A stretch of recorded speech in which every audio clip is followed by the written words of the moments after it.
തൃശ്ശൂർ മണ്ഡലത്തില് നോർത്ത് ഇന്ത്യയിലെ പോലെ കേരളത്തിലെ മണ്ഡലങ്ങളിൽ കള്ളവോട്ട് ചെയ്യാനും കള്ളവോട്ട് ചേർക്കാനും BJP എന്ന് പറയുന്ന വെറും 15% 20% താഴെയുള്ള ഒരു പാർട്ടിക്ക് ഇവിടെ സാധിക്കുന്നുണ്ടെങ്കിൽ ആർക്കും അതിന്റെ ഉത്തരവാദിത്വം?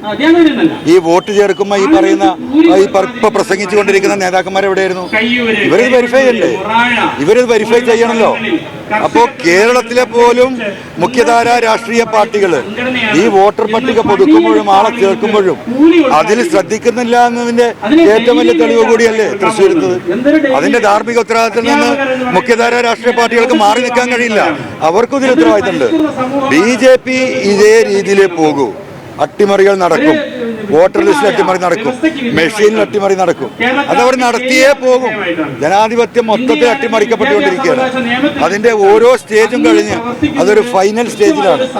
ജനങ്ങൾ ഒരുമിച്ച് നിന്ന് രാഹുൽ ഗാന്ധി ഉയർത്തിയ ഈ വിഷയത്തെ അതിശക്തമായി പിന്തുണച്ച് ജനകീയ പ്രക്ഷോഭം ഇന്ത്യയിലാകെ ഉയർന്നു വന്നെങ്കിൽ മാത്രമേ ഇതിലൊരു മാറ്റത്തിന് ഒരു ചെറിയ ചാൻസ് നമ്മൾ കാണുന്നുള്ളൂ. ഉറപ്പല്ലേ? ഉദ്യോഗസ്ഥന്മാർ ഭാഗമാക്കാൻ നടക്കില്ലല്ലോ. ഉദ്യോഗസ്ഥർ തന്നെയാണല്ലോ. പെൻഷൻ കമ്മീഷൻ സ്ഥിതി എന്താ? BJPയുടെ അഖിലേന്ത്യാ സെക്രട്ടറി സംസാരിക്കുന്ന പോലെയല്ലേ ഇതിന് ഉദ്യോഗസ്ഥന്മാർ സംസാരിക്കുന്നത്? ആ ഒരവസ്ഥയിലേക്ക് അത് എത്തിയില്ലേ?